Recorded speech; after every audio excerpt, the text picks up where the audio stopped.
बाबा के सभी बहुत ही ज़्यादा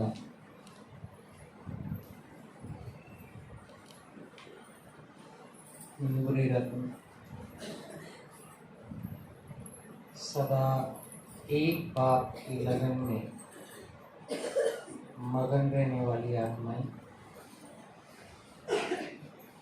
एक बात दूसरा न कोई, इस व्रत की ओर निरंतर बढ़ने वाली आत्माएं, एक बाप ही संसार है, इस दृष्टि से अपनी चेकिंग और व्यर्थ से अपने आप को चेंज करने वाली आत्माएं, संगम युग का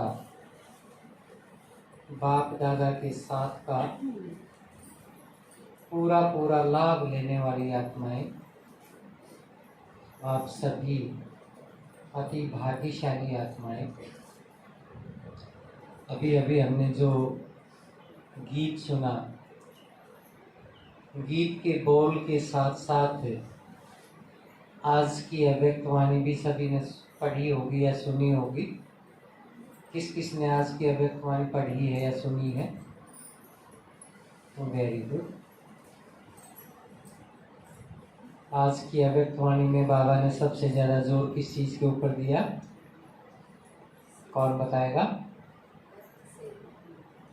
व्यर्थ से मुक्त होने पर जोर दिया। और किस चीज पे जोर दिया?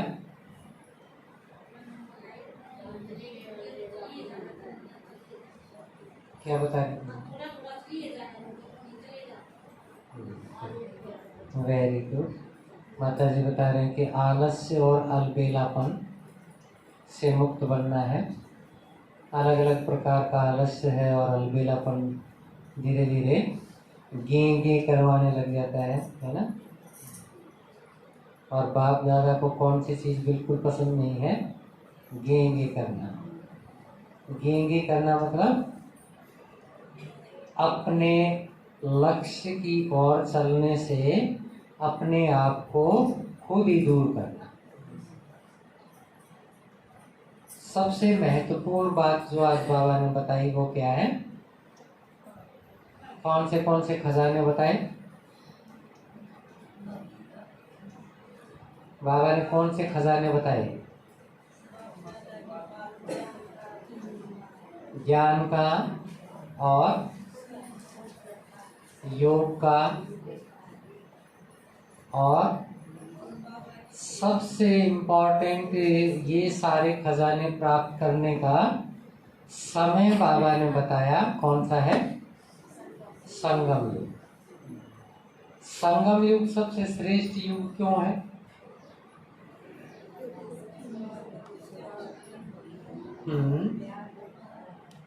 Very good. किस किस को पता है कि इस संगम युग में हमें परमात्मा पालना मिलती है? सबको पता है? बहुत अच्छी बात है। लेकिन क्या परमात्मा पालना मिलने के साथ साथ हम उतनी ही लगन से, उतनी ही निष्ठा से और उतनी ही एक व्रता होकर हम उसकी तरफ चलते हैं? चेकिंग करेंगे अपनी अपनी सब। इसके साथ साथ समय का महत्व देखो। भक्ति मार्ग में, बच्चे की स्टूडेंट लाइफ में, और वैसे भी आप सिंपल एक साधारण लाइफ में भी आप देखेंगे तो हर एक किस चीज़ के ऊपर जोर देता है? समय की कदर करनी चाहिए, करता है ना। दूसरा क्या कहते हैं? समय जो एक बार चला जाता है वो वापस नहीं आता है। अब देखो, कभी साकार बाबा के साथ जब ब्रह्मा बाबा के अंदर परमात्मा शिव का अवतरण हुआ, उसके बाद बाबा कब आ जाते थे, कब चले जाते थे? लगभग सारी जितनी भी गतिविधियाँ होती थी, चाहे वो सेवा की है या ज्ञान की है या बच्चों के साथ खेल पाल की है, कोई भी गतिविधि होती थी, उसमें साकार माध्यम से अव्यक्त बाबा ब्रह्मा बाबा के अंदर मौजूद रहते थे। वो समय चला गया। फिर बहुत थोड़े भाई बहन थे जो अव्यक्त रूप में मिलने का जिनको सौभाग्य मिला। उसके बाद धीरे धीरे जब संख्या बढ़ती चली गई, अव्यक्त बाप दादा के आने का समय कम होता चला गया, मिलने वालों की संख्या बढ़ती चली गई। 1987 के बाद बाबा ने एक एक से मिलना बंद कर दिया, क्योंकि संख्या बढ़ती गई तो एक एक से मिलने में तो बहुत घंटे लगेंगे। फिर क्या हुआ, ग्रुप के साथ मिलना शुरू किया। जैसे पंजाब जोन का ग्रुप है उसके साथ मिल रहे हैं। फिर धीरे धीरे जोन से मिलना शुरू किया, एक जोन में दूसरे कई जोन मिला के मिलना शुरू किया। धीरे धीरे वो भी बंद हो गया। फिर बाबा ने क्या किया, बाबा ने क्योंकि बताया था कि समय के साथ संख्या के साथ मिलन की विधि भी परिवर्तित होती जाएगी, और वैसा ही हमने देखा। फिर अव्यक्त बाप दादा के जो मिलन का था वो भी समय समाप्त हो गया। कब समाप्त हो गया, 2017 में। तो 2017 के बाद जो मिलन है वो कैसा मिलन है, वो अव्यक्त में अव्यक्त का मिलन है। आपकी स्थिति अच्छी है, बाप दादा की बहुत बहुत आपको साथ में हेल्प मिलती है, साथ में उनका सहयोग मिलता है, पहले से और कई गुना ज़्यादा मिलता है। लेकिन उसके लिए ज़रूरत किस चीज़ की पड़ेगी, हमारी स्थिति कितनी अच्छी है। और सबसे महत्वपूर्ण चीज़ जो है ज्ञान में वो क्या है, वो हमारी स्थिति है। अगर हमारी स्थिति अच्छी है, अगर हमने उसके ऊपर मेहनत की है, अगर हमने उसके ऊपर पुरुषार्थ किया है, अगर हमने उसके लिए तपस्या की है, स्थिति हमारी अच्छी होती जाएगी। स्थिति अच्छी हो रही है कि नहीं हो रही है उसका पता कैसे चलेगा, जैसे जैसे हमारे पास कोई भी परिस्थिति आएगी उसमें हम कितना हलचल में आए, कितना स्थिर रहे, उससे पता लगेगा कि हमारी स्थिति कैसी। क्योंकि कोई भी अगर आपने चीज़ ली है, मान लिया आपने कोई दवाई ली है और डॉक्टर ने कहा कि जब बुखार आए तो ये दवाई ले लेना, जब आपने दवाई ले ली तो बुखार क्या करेगा, उतरना चाहिए ना। फिर भी दवाई अगर से बुखार नहीं उतर रहा है तो क्या कहेंगे, कहेंगे ना कि दवाई भी असर नहीं कर रही है ना। दूसरे को भी फोन करके बताएंगे कि दवाई तो चल रही है लेकिन असर नहीं कर रही। इसका मतलब क्या हुआ, या तो बीमारी बहुत बड़ी है या दवाई जो है वो बीमारी के हिसाब की नहीं है। तो अब आगे आगे बाबा ने क्या बताया आज की अव्यक्तवाणी में भी, आगे आगे समय और तेज गति से बदलेगा। समय की गति तेज और ज्यादा होगी, किस चीज की, परिवर्तन की। तो उस परिवर्तन में अपने आप को सस्टेन कौन रख सकता है, अपने आप को शांत और स्थिर कौन रख सकता है, जिसकी स्थिति अच्छी होगी। तो सारा खेल हमारा ज्ञान का, योग का, धारणा का, सेवा का, जो भी हमारे चारों सब्जेक्ट हैं, वो उसका अल्टीमेट गोल, उसका हमारा एकमात्र उद्देश्य जो है वो क्या है, अच्छी स्थिति बनाने। इसके लिए अगर आपकी 4 बजे उठने की धारणा में स्थिति अच्छी नहीं बनती है, आप बाबा से 3 बजे उठ के रूरिहान करो। रूरिहान करने का मतलब क्या है, अपनी बात बाबा को बतानी है। 3 बजे से भी काम नहीं चलता है तो 2 बजे उठ के करो, क्योंकि सोने का टाइम नहीं है। क्यों नहीं है, क्योंकि स्थिति बनाने का टाइम निकल जाएगा। आपके पास कोई भी कमजोरी है, आपके पास किसी भी शक्ति की कमी है, बाबा को वो सुबह अमृत वेले आप बताओ, लगातार बताओ, 1 महीना बताओ, 2 महीने बताओ, और आप देखोगे बड़ा वंडरफुली वो चीज आपकी ठीक हो जाएगी। बाबा का ये जो साथ का समय है ये सबसे इम्पोर्टेंट।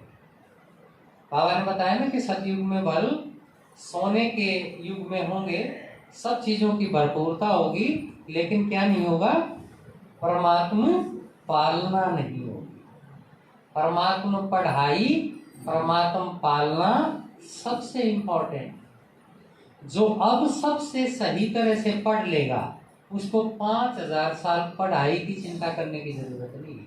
भगवान अपने आप, उसकी बुद्धि अपने आप सारी सही कर। अब आप देखो ना, अभी कितनी सारी पढ़ाई के लिए मारामारी है। छोटे छोटे बच्चे भी पढ़ाई के लिए कितने परेशान हैं, होते हैं ना। माँ बाप और भी ज्यादा परेशान है। लेकिन एक चीज तो अपने हिसाब से चलेगी ना। अब ये तो नहीं कि आपके अंदर कोई कमजोरी आ गई, आप बीमार होके उठे हैं अभी, तो उसको रिकवर करने में थोड़ा टाइम लगेगा ना, धीरे धीरे तो रिकवर होंगे। ये थोड़ी ना कि उसी दिन से उसको जैसे ही ठीक हुआ उसी दिन से उसको रोज 1 किलो घी पिलाना शुरू कर दो तो उसको तो दस्त लग जाएगी, है ना? क्यों? क्योंकि उसकी तैयारी ही नहीं है उसके अंदर से अभी उसको हजम करने की। तो इसी तरह से सारी जितनी भी ज्ञान की अलग अलग पॉइंट्स हैं, जितनी जितनी सूक्ष्म पॉइंट हैं, जितनी जितनी योग की अलग अलग स्थितियां हैं, जितनी जितनी धारणा की आपकी स्थिति के आधार से आपकी आनंद की अवस्था होगी, और जितनी जितनी आपसे सब प्रकार की सेवा होगी, मनसा वाचा कर्मणा, सब प्रकार की जो सेवा आपको आपसे होगी, और चौथा सब्जेक्ट सेवा, उसका भी आधार एकमात्र क्या है? हमारी स्थिति है। और स्थिति वैसे बनाने में हठ योगियों ने देखो कितनी मेहनत की है ना। बताते हैं ना, चित्त वृत्ति निरोध योग है कि हम चित्त और वृत्तियों को बाहरी चीजों से बिल्कुल हटा के, बिल्कुल अपने मन को मार के बैठे, तब साधना करें, तब ऐसा हो। इतना मुश्किल का काम। भगवान के साथ सबसे बड़ी गिफ्ट क्या है? उसके साथ की गिफ्ट है सबसे बड़ी। उसका साथ होने से ही ये चित्त और वृत्तियां अपने आप निरोध हो जाता है उनका। मेहनत करने की जरूरत ही नहीं है। क्यों? किसी भी चीज को छुड़ाने का, किसी भी चीज को अपनी तरफ ले जाने का सहज साधन क्या है? सबसे सहज साधन क्या है किसी भी चीज को मोल्ड करने का? वो है बहुत ज्यादा प्यार, है ना? बहुत ज्यादा प्यार आप किसी को देंगे तो क्या होगा? उसको आपकी तरफ सोचना ही पड़ेगा, उसको आपकी तरफ आना ही पड़ेगा। इसलिए भगवान ये सारी चीजें जो हमारे अंदर परिवर्तन लेके आता है, वो किसके आधार से लेके आता है? प्यार के आधार से। कभी भगवान को आपने देखा कि यहीं उसने धर्मराज को भी शुरू कर रखी है और खूब पिटाई होती है साइड में ले जाके? देखा है कभी ऐसा? भाई डायमंड हॉल में तो ज्ञान सुना रहे हैं, जो नहीं सुन रहे उनको साइड वाले हॉल में ज्ञान मोती में ले जाकर उनकी अच्छी तरह से समार की जा रही है। ऐसा देखा कभी? क्यों नहीं करता बाबा ये सब चीजें? ये सब चीजें तो दुनिया में सब करते ही है। फिर वो भगवान है और आके किस नए तरीके से हमारे अंदर परिवर्तन करके हमें ही कितना अच्छा बना देता है। आप देखो, जिनको रोज जो मुरली सुनते हैं, अमृत वेला करते हैं, सारी धारणाओं के ऊपर जिनका बहुत अटेंशन है, वो सारी किस लिए की आपने? भगवान के प्यार के कारण, है? तो सारे ज्ञान का परिवर्तन का आधार भगवान का क्या है? ईश्वरीय प्यार है, अलौकिक प्यार है। और वो सर्वोत्तम प्यार जो है उसका, वो सहज ही हमें आनंद की स्थिति में ले जाता है, जिसके लिए सारे जितने भी हड्डियों की आखिरी स्थिति जो है, समाधि की जो स्थिति कही जाती है, वो आखिरी स्थिति है। वो किसी किसी की होती है, भगवान सबकी कर देता है थोक में। आपको करना क्या है? सिर्फ व्यर्थ से अपने आप को मुक्त कर देगा। जितना जितना आप व्यर्थ से अपने आप को मुक्त करेंगे, जितना अपने ऊपर काम करेंगे, अपने ऊपर काम करेंगे मीन्स अपने ऊपर अटेंशन देंगे। मेरे अंदर एक विशेषता है, ठीक है? मेरे अंदर क्या है? सिर्फ एक विशेषता है कि मुझे भगवान की बात के ऊपर निश्चय है, बस।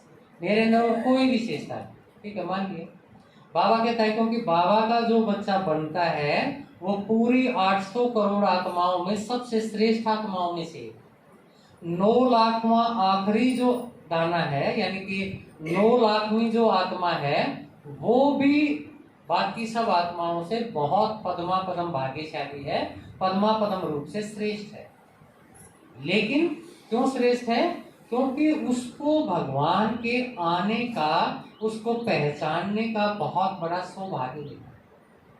बाकी कितने भी विद्वान हों, कितने भी बड़े महात्मा हों, कितने भी बचपन से आप बाल ब्रह्मचारी हों, बाबा कहता है उसका कोई फायदा नहीं। एक साधारण सी माता, एक साधारण सा भाई अगर भगवान को पहचान जाता है तो उससे बड़ा भाग्यशाली कोई नहीं। फिर आपके ऊपर है कि आपने पहचान तो लिया, आपने स्कूल का मुंह तो देख लिया, स्कूल में आपने लगन से दाखिला भी ले लिया, लेकिन वहां पढ़ते कैसे हैं, आपके समझ में कितना आता है, और उसमें अगर कम समझ में आता है या आपको ज्यादा अच्छा करना है तो फिर आप कितना ज्यादा अपने आप के ऊपर मेहनत करते हैं, समय निकाल कर कितना आप अलग से प्रैक्टिस करते हैं।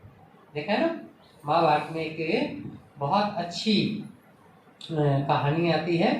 जब भीम जो है रात को उठ के खाना खा रहा है ना, ज्यादा खाता था ऐसा दिखाया है, तो वो रात को खाना खा रहा था तो अर्जुन को बड़ा आश्चर्य हुआ कि आप अंधेरे में कैसे खा सकते हैं।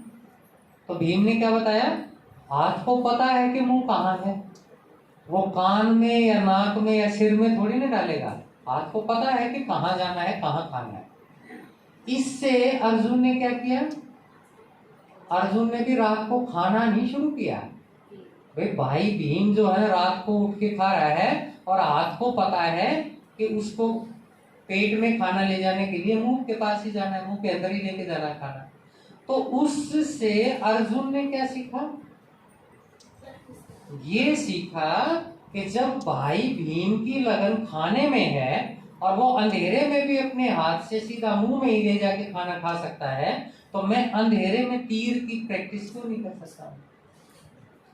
इसी तरह से बाबा ने बताया कि स्थिति अच्छी बनानी है, समय सबके लिए यही बराबर है।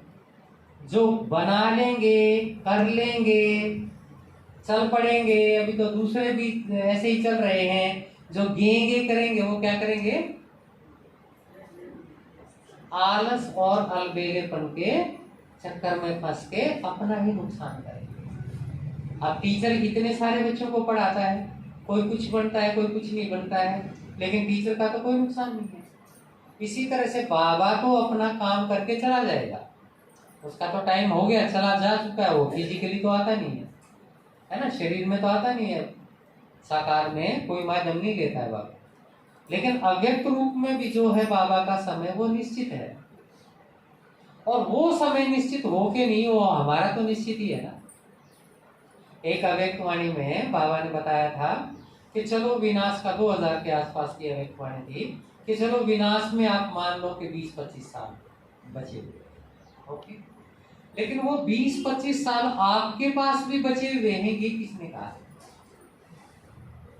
भरोसा है हमारा। और एक बार अगर अभी हमने शरीर छोड़ा तो अगली बार मान लिया हमें अच्छे घर में शरीर मिल भी जाएगा, जन्म मिल जाएगा। बाबा ने कल परसों की मुरली में बताया था ना, नंबरवार पुरुषार्थ अनुसार अभी भी शरीर छोड़ते हैं तो क्या करते हैं, अच्छे घर में जन्म लेते हैं। अच्छे घर में कौन लेगा, जो अभी अच्छा पुरुषार्थ करते हुए शरीर छोड़ेगा। ये नहीं कि जो साधारण पुरुषार्थी है वो सोचे कि मैं भी किसी अरबपति के घर में जन्म ले लूंगा, ऐसा नहीं। तो असली फोकस जो हमें करना है, असली जिस बात को अंडरलाइन करना है, कहाँ अंडरलाइन करना है, अपनी बुद्धि के अंदर अंडरलाइन करना है, अपने मन के अंदर अंडरलाइन करना है। अब एक छोटा सा उदाहरण जो है, वो एक बार दादी बता रही थी मधुबन में कि एक बहन थी, जब वो 350 भाई बहन ब्रह्मा बाबा के पास थे, उस टाइम पर एक बहन थी, कोई सेवा नहीं करती थी, सारा दिन खाने के लिए हुई, उसको सबसे अच्छा चाहिए, आराम से खाती, पहनने के लिए भी अच्छे कपड़े चाहिए, पहनती, नहाती धोती, खा पी के सो जाती, कुछ नहीं करती। दादी ने एक बार, जो भोली दादी थी, उन्होंने बाबा को बताया कि बाबा ये जो बहन है ये कोई सेवा नहीं करती और ऐसे ही अपने ऊपर बोझ इसके ऊपर चढ़ता जा रहा है। क्योंकि जो सारी चीजें लेगा, सेवा भी लेगा, खाएगा पिएगा यज्ञ में, तो बाबा कई बार मुरली कहता है ना, मुरली में कहता है कि वो बोझ चढ़ाता है अपने ऊपर। तो इसको आप थोड़ा सा इशारा दो, क्या पता ये अपना कुछ भाग्य बना ले। ब्रह्मा बाबा ने क्या कहा, संदेशी को बोलो बड़े बाबा से पूछ के इसका क्या पार्ट है।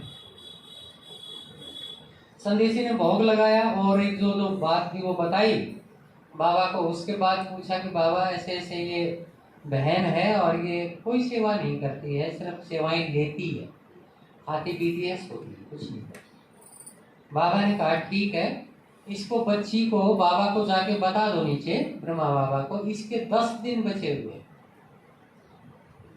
किसने सुना है, किसी ने? ओके, तो 10 दिन बचे हुए हैं। तो ब्रह्मा बाबा ने मम्मा को बुलाया कि मम्मा को बुलाओ और मम्मा बताएगी कि इस बहन के 10 दिन बचे हुए हैं। मम्मा ने कहा कि मैं तो ये बात नहीं बताऊंगी, है ना। फिर बाबा ने कहा नहीं, ये ऑलमाइटी बाबा ने कहा है। तो मम्मा ने कहा ठीक है, फिर तो बताना ही पड़ेगा, है ना।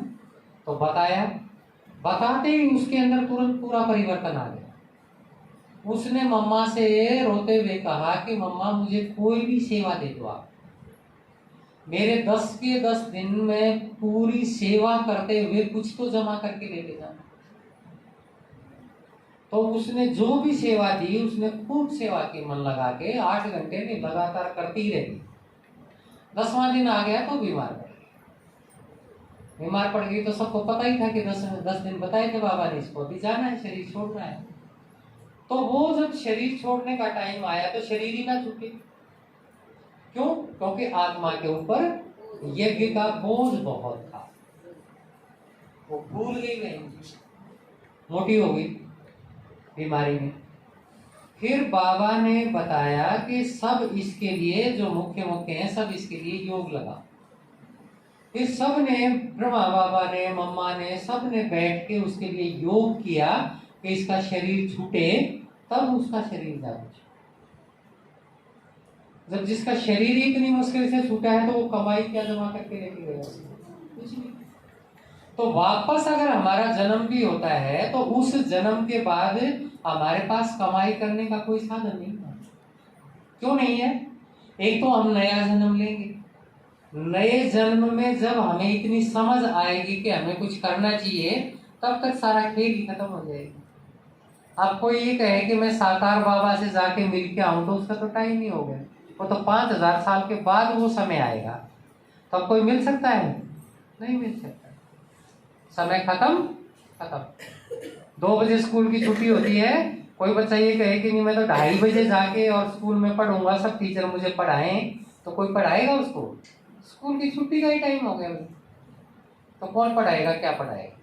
तो इसी तरह से हमारा स्कूल, हमारा टीचर, हमारी पढ़ाई सदा काल चलने वाली नहीं है। कितने दिन चलने वाली है? बहुत लिमिटेड टाइम में चलने वाली है, बहुत थोड़ा समय ये पढ़ाई चलने वाली है। तो इसलिए पढ़ाई की, पढ़ाने वाले की और पढ़ाई के साथ जुड़ी हुई कमाई की हमेशा चिंता करनी। आज अपने आप से पूछो, बाबा ने बताया ना वैसे तो कि बाप दादा को शाम को अपना सारा हिसाब किताब दे के हल्के होके सो जाओ, है ना, पता है? वो तो हल्के होके सोने के लिए है। कमाई जमा करने के लिए क्या करेंगे? अपना खुद ही टीचर बनना है। खुद टीचर कैसे बनेंगे? अपना विश्लेषण करना है, अपने ऊपर विचार करना है कि आज अगर मेरा शरीर छूटा तो मैं क्या बनूंगा, मुझे क्या मिलेगा, क्या अभी का जो जन्म मुझे मिला था उतनी भी कमाई मैंने की है कि वैसे वैसे जन्म मेरे हों। और जन्म हर एक अच्छा ही चाहता है ना, जिसमें सब तरह की प्राप्ति हो, जिसमें सब तरह की भरपूरता हो, है ना, संपूर्ण रूप की संपन्नता हो, तन की, मन की, धन की, जन की, संबंध संपर्क की, सब प्रकार की संपन्नता, सब प्रकार की भरपूरता हो। चाहते हैं ना सब? या कोई चाहता है कि मैं तो मजदूरी कर लूंगा अगले जन्म में जाके? कोई चाहेगा? तो उसके लिए क्या करना पड़ेगा? संसार को देखते हुए भी नहीं देखना है। वैसे भी आपने देखा होगा, जब हमारा कोई भी उद्देश्य होता है, कोई भी बड़ा उद्देश्य होता है, जैसे मान लिया किसी के घर में कोई मरी गया, साथ में किसी की शादी हो रही है, वहां डीजे बज रहा है, तो मुर्दे को जमीन पे रख के ये थोड़ी ना कहेंगे बस एक बार 10 मिनट नाच के आ जाते हैं, कहेगा कोई? नहीं कहेगा, क्योंकि परिस्थिति बदली हुई है। इसी तरह से आपने ये सोचना है कि हमारे लिए ये सारी दुनिया, इसके सारे आकर्षण, इसके सारे क्रियाकलाप हमारे लिए क्या हो गए हैं? मर गए। आप मरे, मर गई कहा जाता है ना सब। तो ऐसा अपने अंदर निश्चय करना है। अगर हमारी चाल ढाल, हमारा बोल, हमारे कर्म अगर परिवर्तित नहीं होते हैं ज्ञान में आने के बाद भी, तो इसका अर्थ है कि हमारा बाप के ऊपर, पढ़ाई के ऊपर, समय के ऊपर कोई भी निश्चय नहीं है। हम ऐसे ही एक दूसरे के देखा देखी में चल रहे हैं, हम ऐसे ही एक दूसरे को देख के आ जा रहे हैं। हमारी अपनी लगन, हमारा अपना पुरुषार्थ, हमारी अपनी सोच ज्ञान के बारे में नहीं शुरू हुई, और ना ज्ञान के बारे में शुरू हुई, तो इसी तरह से ज्ञान के साथ साथ हमारे अंदर भी ज्ञान चलना शुरू हुआ। तो ये हरेक की अपनी कमाई है। अब मैं करूंगा तो सुनीता बहन जी को कुछ मिलेगा, ऐसा कुछ